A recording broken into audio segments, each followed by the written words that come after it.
गरुडगमन तव चरणकमलमिह मनसि लसतु मम नित्यम्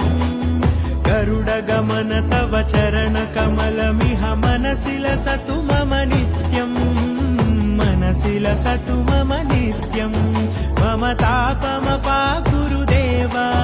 मम पापमपाकुरु देव मम तापमपाकुरु